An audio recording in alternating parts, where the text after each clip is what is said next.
बाबा साहेब अमर रहे, अमर रहे, रानी दुर्गावती, अमर रहे, राजा शंकर शाह, रघुनाथ शाह, अमर रहे, अमर रहे। सभी को जय भीम, जय भारत, जय संविधान, जय बड़ा देव। सभी को सेवा जोहार। आज चौराई की पावन धरा पर हम सबके भगवान ही के रूप में हम सब लोग उन्हें समझेंगे और जानेंगे। ऐसे हमारे निश्चित रूप से निरंतर हमारे विकास के नए द्वार खोलने वाले बाबा साहेब के आज उनके जन्म जयंती के शुभ अवसर पर उनकी प्रतिमा के अनावरण के इस कार्यक्रम में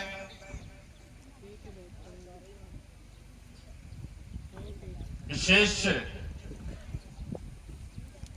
इस मुख्य अतिथि श्री महेंद्र सिंह रावत जी, बहुजन समाज मोर्चा के जो कि राष्ट्रीय अध्यक्ष है, चूंकि वह हमारे आगंतुक है, अतिथि है, उनका जोरदार करतल ध्वनि से अभिनंदन करें। साथ ही हमें जिनकी गरिमामय उपस्थिति प्राप्त हुई, एक ऐसे व्यक्तित्व जो निरंतर समाज के लिए, जन जागृति के लिए नए नए प्रयोग करते हैं और हम सब उन्हें स्वर लहरी के नाम से जानते हैं। ऐसे हमारे सम्मानीय दादा प्रेम साह मरावी जी के लिए भी जोरदार करतल ध्वनि से उनका अभिवादन करें।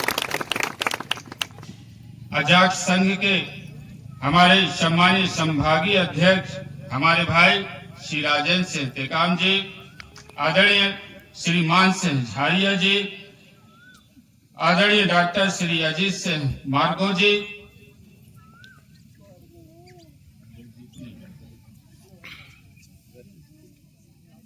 चूंकि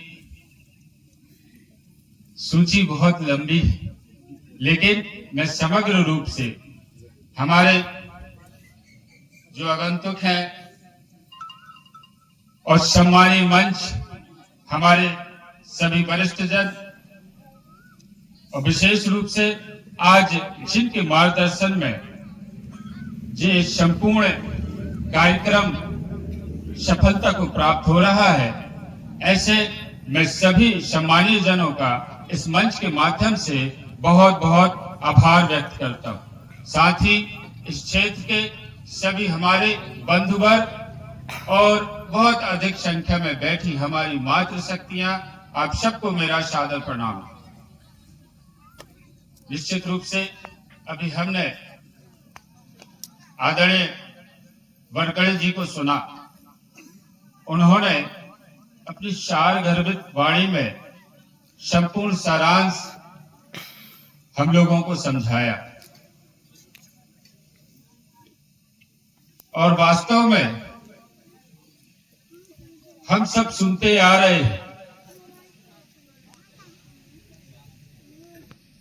बाबा साहेब की जीवनी को भी किताबों में पढ़ते आ रहे हैं,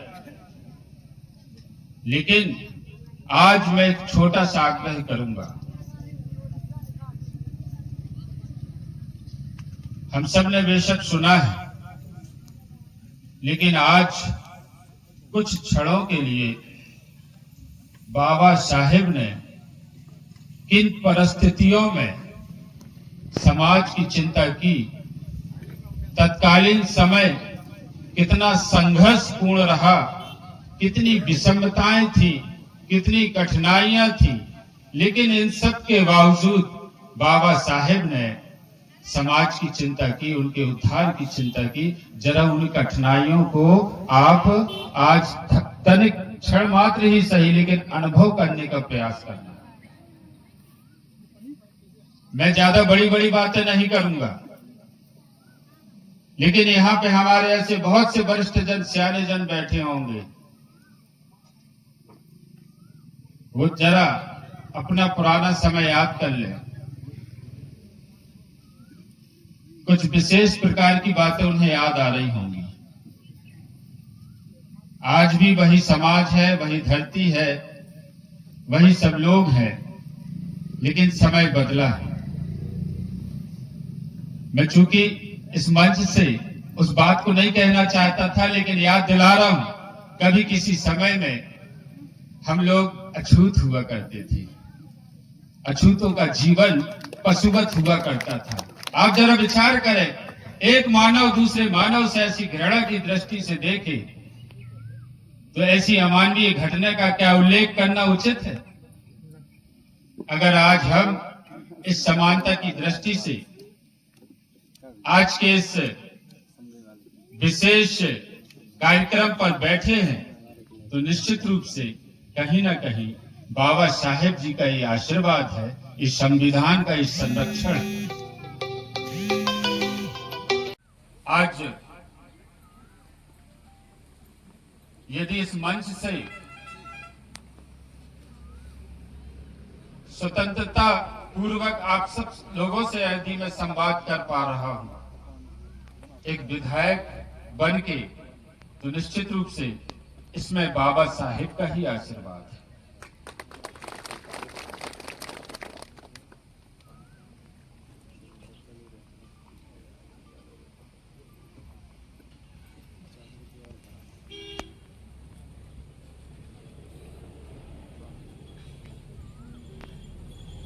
ऐसे हमारे वह सभी सामाजिक जनप्रतिनिधि जो वास्तव में इस संविधान के आधार पर आज वो अपने अपने क्षेत्रों का विकास कर रहे हैं, लेकिन इतना पर्याप्त नहीं है। आज संविधान के आधार पर ऐसे हमारे मंच भी आज ऐसे बड़े बड़े उच्च अधिकारियों से शोभायमान है, लेकिन मुझे लगता है कि इस स्तर पर भी आकर हमें संतुष्ट नहीं होना है। हमारी यात्रा बहुत लंबी है। जैसा कि हम सब ऐसे वर्ग विशेषों से हैं जिनकी अपनी पहचान संघर्ष के नाम से होती है। हमारा ऐसा वर्ग यदि संघर्ष नहीं करते तो हमारा वो वर्ग नहीं कहलाता। हमारे यहाँ पे इस क्षेत्र के आसपास सभी स्थानीय जन हमारे बैठे हैं, वे जरा अपने जीवन के अनुभव को यदि समझेंगे तो अगर बस सुबह उनकी आंख खुलती है तो दिन भर उन्हें संघर्ष करना ही पड़ता है, तब कहीं शाम को जाकर उनके घरों में चूल्हा जलता है। चाहे वह किसान हो, चाहे वह मजदूर हो, और इसी तारतम्य में उनका संपूर्ण जीवन बीत जाता है। अभी सम्मानी हमारे बरकड़े जी ने बताया कि संविधान से निश्चित रूप से हमें आरक्षण से निश्चित रूप से वह स्थान प्राप्त निसंदेह हो गया है। यह हमारा अधिकार है। हम एक बार उस स्थान पर आ तो गए, लेकिन उस स्थान पर बने रहने के लिए हमें योग्यता की आवश्यकता होती है, और निश्चित रूप से योग्यता बैठे बैठे नहीं आएगी। यदि हमें योग्य बनना है, सुयोग्य बनना है, तो हमें शिक्षित होना पड़ेगा। जब हम शिक्षित होंगे तो योग्यता रहेगी, योग्यता रहेगी तो हम सारे अधिकार स्वमेव प्राप्त कर लेंगे। लेकिन यह यात्रा एक लंबी है और हमें इस क्रम को उलट तरीके से समझना होगा। जब तक कि हमारी यात्रा हम अपनी मंजिल तक को न पालें, और सबसे पहले हमें अपनी योग्यता ग्रहण करने के लिए, उस राह पर चलने के लिए सबसे पहले हमें संरक्षण मिले। और यह संविधान हमें वह संरक्षण देता है। और यहाँ पर हमारे सभी सम्मानित जन बैठे हैं। मैंने अभी अभी बताया कि शिक्षा हमारी एक बहुत बड़ी शक्ति है, और यहाँ पर हमारे सभी जो अभिभावक गण बैठे हैं, बाबा साहेब जी ने भी कहा है कि साथियों, एक टाइम भोजन कर लेना और दूसरे टाइम का पैसा बचा लेना, और वो पैसा अपने बच्चों को पढ़ाने में लगाना, क्योंकि शिक्षा ही एक ऐसा साधन, हम इंसान है, हमें अपने दिल बदलने के लिए भी प्रयास करना चाहिए, और ये वह प्रयास करने में शिक्षा हमारी सहायता करती है। आज हमारे सभी समाज के सभी बंधुवर्ग और इस मंच में शोभायमान हमारे सभी उच्च अधिकारियों से आग्रह और निवेदन भी है कि हम तो निश्चित रूप से ऐसे स्थान पर आ गए, किंतु हमें इस स्थान पर आकर रुकना नहीं। हमारा समाज हमारी ओर बड़ी आशा भरी दृष्टि से देखता है। ठीक वैसे ही जैसे भरी दोपहरी में, बैसाख के महीने में, कोई दूर रेगिस्तान में जब कहीं कोई घना पेड़ वृक्ष हमको दिखाई देता है, तो दो पल रुकने के लिए सबकी इच्छा होती है, और वो पेड़ अपना दायित्व निभाता है, सबको छाया भी देता है और फल भी देता है। ठीक वैसे ही हमारा भी व्यक्तित्व, जब हम समाज के इस उच्च स्तर पर आ चुके हैं, तो हमारा भी व्यक्तित्व उन्हीं फलदार और घनेदार पेड़ों की तरह होना चाहिए, ताकि हमारा ये रसस्वादन हमारा अपना समाज कर सके। और आप सबके आशीर्वाद से जब आपने मुझे अपना सेवक बना लिया है, तो मेरा ये विचार है, यही मेरा भाव है कि मैं अपने समाज के लिए, अपने सभी उन भाई बहनों के लिए निश्चित रूप से सहजता के साथ सदैव उपलब्ध रहूं, और उनकी सेवा में मैं सदैव तत्पर रहूं। आज मैं अपने क्षेत्रवासियों को बाबा साहेब की 134वीं जन्म जयंती के इस पावन उपलक्ष्य पर जो यहाँ पर मूर्ति की स्थापना की गई है, बेशक ये आप लोगों ने एक अच्छा विचार दिया है। इस क्षेत्र में एक नई जनजागृति लाने के लिए आपका ये प्रयास काफी सराहनीय है। मैं आप सबका इस मंच से वंदन करता हूं, अभिनंदन करता हूं। साथ ही इस सम्मानीय मंच से मैं आप सबको यह भी भरोसा दिलाता हूं कि आपने शुरुआत तो की है, लेकिन इसको भव्यता देने का काम आप और हम सब मिलकर करेंगे। और इस मंच के माध्यम से इस स्थान के लिए और आज के समग्र रूप से जो भी कार्यक्रम हुए हैं, निश्चित रूप से एक छोटा सा सहयोग मैं 50,000 रुपए देने की घोषणा करता हूं। तालियां हो जाएगी।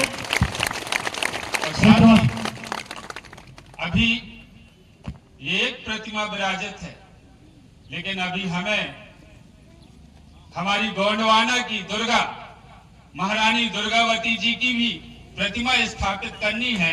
यह हमारी यात्रा का अगला चरण है। और ये संपूर्ण जो हमारा चौराई क्षेत्र है, निश्चित रूप से आने वाले समय पे भले ज्यादा हम कुछ और न कर सकें, लेकिन आप लोग ये विश्वास करिए, शिक्षा के क्षेत्र में हम यहाँ पर आमूलचूल परिवर्तन करेंगे, क्योंकि हमारी सफलता की कुंजी हमारी शिक्षा ही है।